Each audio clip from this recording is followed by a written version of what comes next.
to another edition of Islandstats Sports Talk. I'm joined by national swimming coach Ben Smith. Ben, back on August 8th, you guys put together a swim meet to work out the restrictions for swimming that will probably take place from now until the end of the year. How difficult was it putting together a plan for swimming to actually get underway? Well, the starting point was how we were going to deal with training. So once we got over that hurdle and everybody had the opportunity to kind of get used to being under the rules, getting temperatures checked, keeping the changing room off limits, those changes set us up to kind of give me an idea of the things that we were going to have to do from a competition standpoint. The main adjustment was that, trying to keep the amount of people under 50 was the challenge, because normally at a swim competition, there's going to be 20 officials. That doesn't give you a lot of room when you add in some coaches. And so first thing was that we were going to have to do it without any spectators, which meant that parents were not going to have the opportunity to watch their kids swim after, such a long time away from the pool. A lot of people were kind of looking forward to that opportunity to see that first race in the water. The officials, all joined in trying to figure out what the rules are going to look like. We had people wearing masks when they arrived, did all the temperature checks. The swimmers all had to arrive wearing their swimsuits. So they're competition swimsuits, which is not normal here, where normally they would warm up in a warm-up suit and then they put on their faster competitions. So that was an adjustment. We made the warm-up period shorter because we wanted to get directly to the racing. With a smaller group of athletes, it meant that we had to add some breaks during the competition because the events were coming up so quickly from the first event that you swam to the next event, because there were not going to be as many competitors to stretch out the competition. But with all of that, there were quite a few really good swims considering how long of a layoff we had, and then the short ramp up to get back to work. It has given us a good blueprint of what we can do going forward, and we're looking forward to starting a schedule shortly. Yeah, that knowing what the challenges are, we do swimming outdoors, which gives you just a little more flexibility as opposed to indoor. But looking at how often you guys were having swim meets over the years, do you see that schedule kind of changing this year?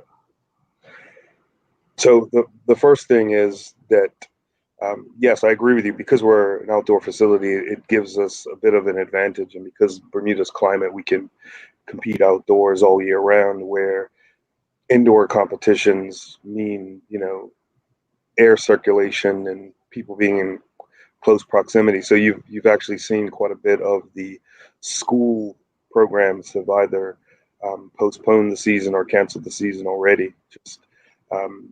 It's just difficult for you to put people in that kind of area behind the starting blocks and in the bleachers with an indoor facility. So one of the things that I've been looking at and trying to work backwards from is, are we able to do international competitions? Because one of the reasons that you're going to have competitions quite often is so that people have opportunity to hit qualifying time so that then they can go overseas and compete. If the overseas competitions are not going to happen, or they're going to be postponed to a later date, then it shifts the focus of how the season is set up. So it's put a bit of a delay on how, at this point, we would already have our season lined up, the calendar for the entire year. And I'm not able to do that at this point because I just don't know what we're working towards yet.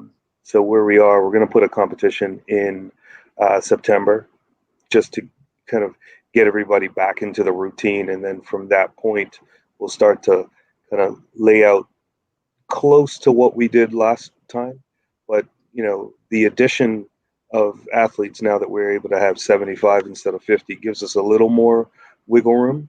But still, as you're trying to build forward, it doesn't allow me to have a full competition like we would have had normally, which potentially might mean I need to have more meets, but that becomes difficult because it's the same officials. And, it's the adult interaction that you're really trying to minimize. So yeah, there's just a lot of hurdles to try to figure out exactly how we're going to do this in a way that's going to be successful. Let's go off script just a little bit because earlier this year there was trouble about hosting the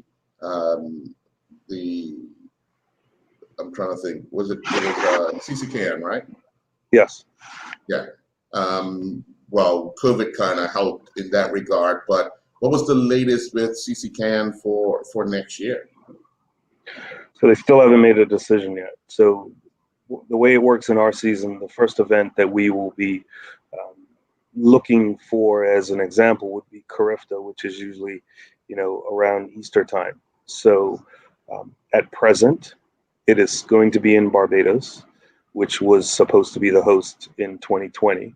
But that's as far as we have, right? Like, we don't know the travel restrictions and the different levels of kind of COVID exposure in the countries that we compete against mean, this far out, it's impossible for us to have an idea.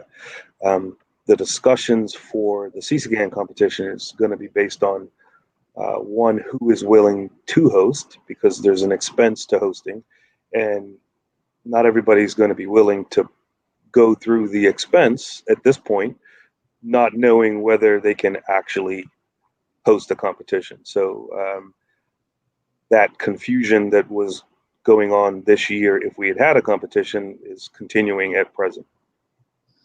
All right. Well, back to our swimmers, obviously, and you've alluded to the fact that you have to set them something to strive for, and doing personal best times, but not being able to compete internationally would be, although a personal goal, but be a kind of a damper for these youngsters, because they look forward to testing themselves, not just in the pool here, but overseas, and seeing how much improvement they have against the people that they go shoulder to shoulder with in the age group categories.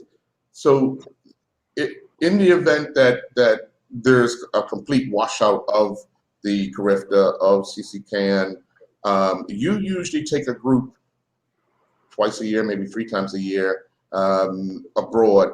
Could you see that expanding to some of these other athletes? Yeah, I mean, there's a couple of pieces here. So one is that the U.S. is trying to come up with a system. They have a program that will allow them to do virtual competition. So I believe that is something that they are going to try to push forward.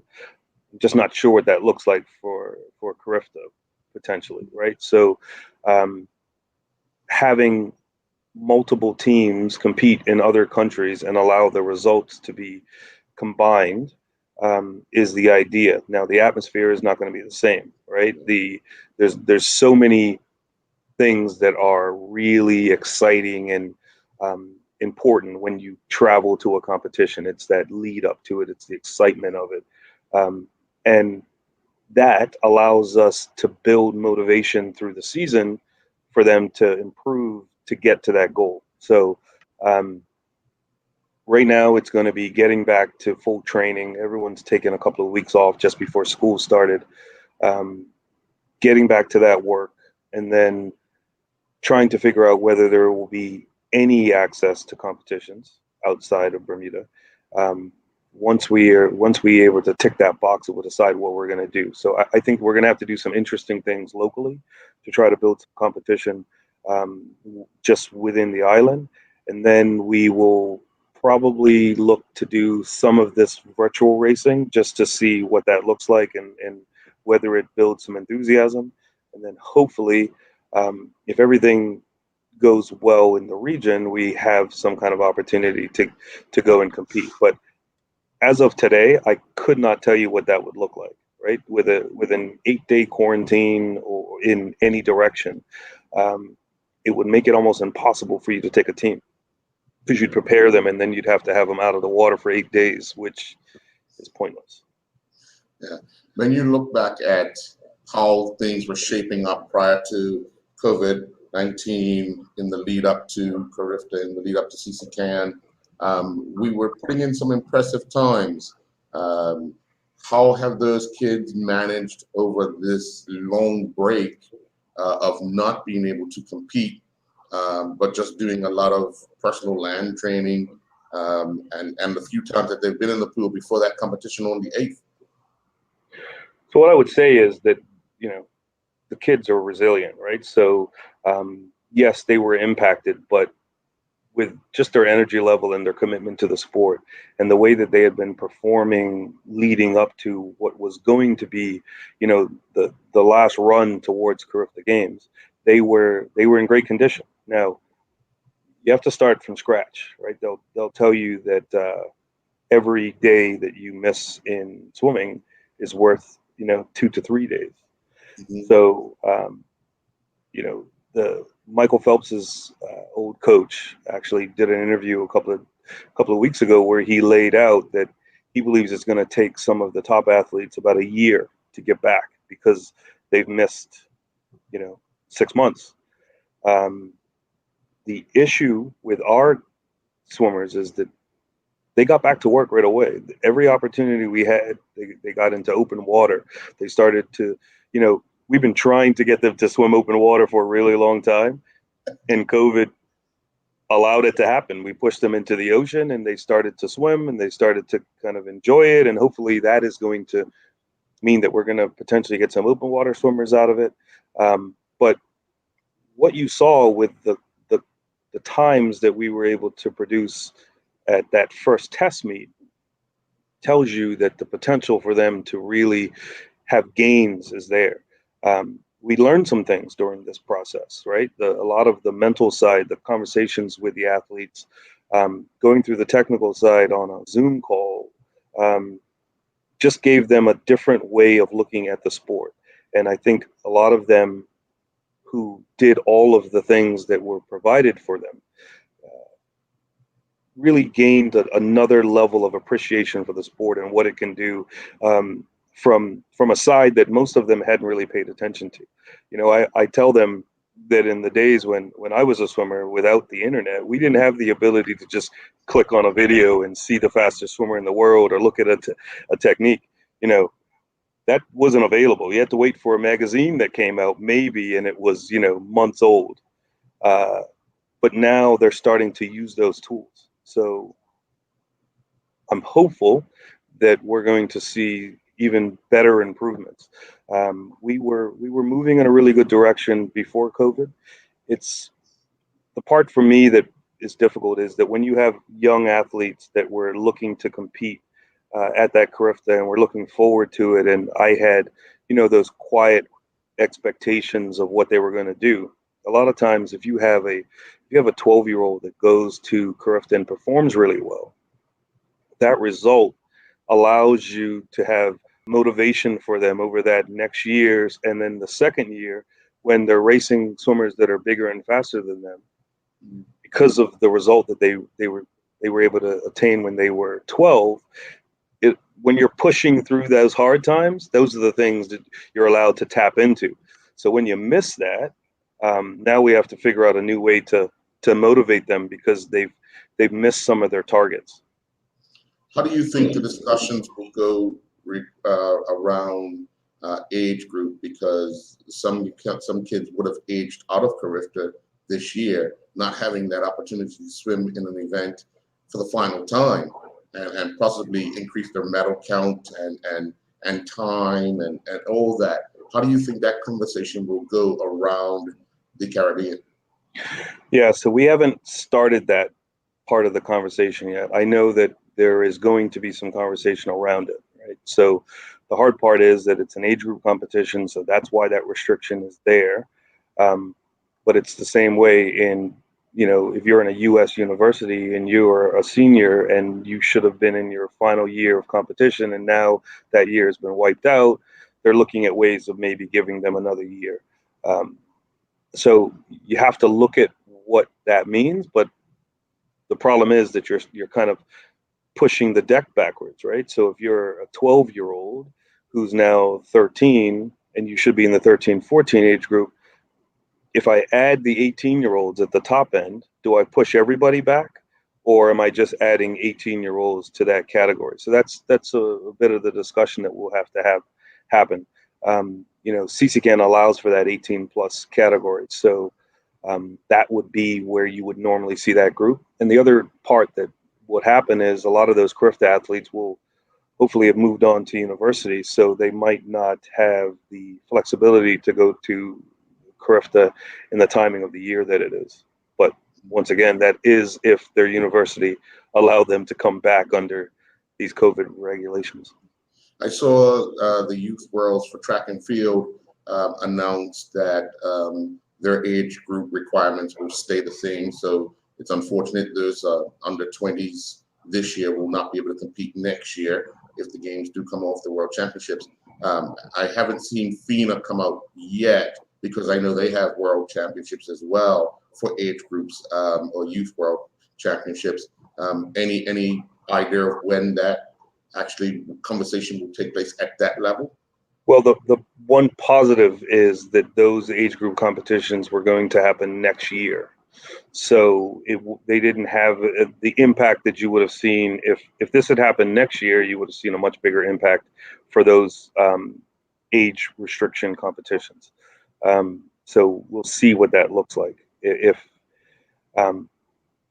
Because right now we're still hoping that those competitions are going to happen in 2021. Yes, there have been changes. You do see that, in Bermuda, you're starting to see more and more sports being able to not only train but compete. But you're not seeing that everywhere, and you're seeing it from a professional sport level, but you're also seeing a high level of testing and restrictions that you just can't do at the level that we're talking about. When we look back at some of the performances of the kids that are in the program today, what will impress you the most as the season goes on, especially with some of these youngsters that you had hopes for going to CRIFTA and possibly CCCAN? Really, at this point, we're just looking for personal best times. We spent a lot of time really focused on the technical aspects of their swimming and setting them up for performances that would happen over a long period of time. My goals for them have been made kind of long term as opposed to what's going to happen in 6 months, and that's been forced, because if I can't give you the normal carrot, I'm not going to tell you that this is what's going to happen and then I have to take it away from you, right? So we have quite a few young people right now that are in their last year of high school coming up that would be looking to try to, get some university scholarships and that kind of thing. So for that age bracket, that's the focus. They're trying to get times in. The difficulty there is that we would normally be looking for yards times. So we would be traveling to go to those competitions and competing against schools in order for them to get the exposure and get the times that allow for coaches from universities to recruit them. CRIFTA results and CCCAN results is a great indicator for university scouts, and not having those competitions leading into this year has really put that group at a disadvantage. So it's finding out what is the best way for them to get those same opportunities and that same exposure. Local meets, listen, the thing about swimming is, yes, it's the competition and the atmosphere and all the rest of it, but really at the end of the day, it's you and between 2 lane lines looking down at a black line, and if you can hit that time, the rest of it doesn't really matter. It's hitting a time that allows, and that's the same concept with this virtual swimming, right? If you swim fast, that time counts. I'm just not sure I can get the swimmers to buy into it. But you said it, and I'm not buying into it. So Right. Like as the words are coming out of my mouth, I'm like, that's a tough sell. Right? It's just not the same. no, it's Right? not. It's You know, not. it's I'm like, it's dangle another cup carrot because match. that one is really good enough. Right. Like the atmosphere at a Carifta swimming championships is electric. So it's cup match without the crowd. Like it's not the same. Right. It's yes, it's the game, but it's not the same, Right. and it's difficult. And I think all of us are going through it. Right. You're watching sports now without crowds, and it's just different. Yeah. The atmosphere is different, which means that there are those times where you feed off the crowd. It's that excitement, it's the nervousness that you get because people are watching you that isn't there. So that piece is going to be missing. Yeah. You mentioned open water. You usually have the open water national championship towards the end of September, early October. Any indication if that will actually come off this year? I believe that they're going to organize that again. It's actually a different entity. Right. The pool swimmers compete in it, but I believe that they did do a couple of competitions during the summer, just because so many people were training in the ocean. And we are going to take the opportunity to continue to train in open water and train on the beaches because it gives them a chance to train and to be social, right? Because you're swimming in the pool, looking down the black line.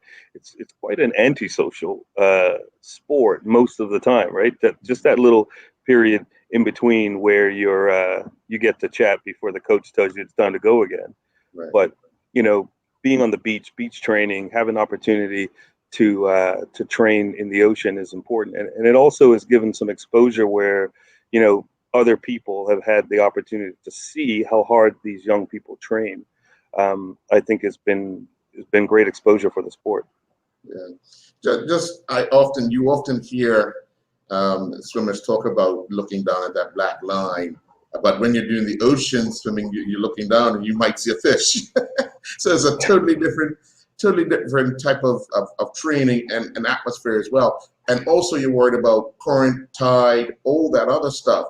Does that actually help out a swimmer when you're dealing with the open water because they have so many different elements against them and not just a pool, a line, and a temperature?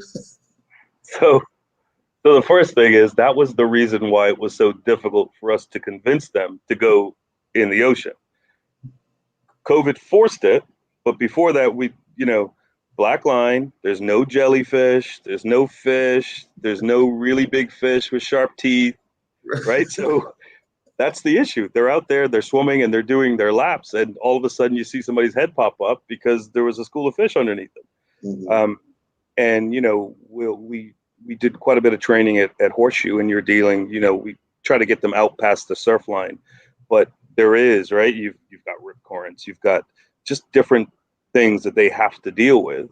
Now, from a technical standpoint, a lot of times it has a negative impact because you have to adjust yourself. There's a wave coming. You're going to have to take your arm up a certain way. You're having to breathe up and then sight yourself. Look. Mm-hmm. Well, those are all things that we don't want to see when you're in a pool, right? So it's making sure that we have a balance. We're getting enough technical swimming in as long as, and getting them comfortable with swimming in the ocean, which I think is the part that has happened. They're not as kind of frightened of all the things that are around them. The early part of the year was difficult, right? When we first got out of shelter in place and we had them training in the beaches, the Portuguese man of war were a problem. They were everywhere. And there were a couple of kids that had some stings that, makes the rest of the group not excited about getting in the water. Right. Those are the things that we don't have to think about in the pool, right? Jellyfish in the pool would be, I don't think the sport would have happened. Well, we'll look out for the announcement of when a meet will take place in September, and obviously when other meets will will take place throughout the year, only because you have to follow all the rules and guidelines and ensure that what you put in place can be manageable. And you know, hopefully sometime soon the parents can get a chance to see their kids back in the pool competing. So we're looking, hopefully there should be a competition happening. Right now, the tentative date is the 26th of September will be our next meet. The one great advantage of being, you know, in the position to say that parents can't come to watch is that you get all the volunteers now, because people are volunteering to help. Volunteer can come, parent not volunteering cannot, right? So, man, when I send that email out, those hands will be going up pretty quickly. I can only imagine. Well, good luck, Ben, and to the swimmers. We look forward to seeing you back in the pool competing, and hopefully some information to come out about what will possibly take place I know in a timely manner, what to take place internationally for our swimmers, because I know they all look forward to, just as much as the parents look forward to seeing their kid compete internationally. So thank you very much for your time. I do appreciate it. All right, and I'll be in touch with what happens next in the sport of swimming. Thank you. Okay, folks, enjoy the rest of your day.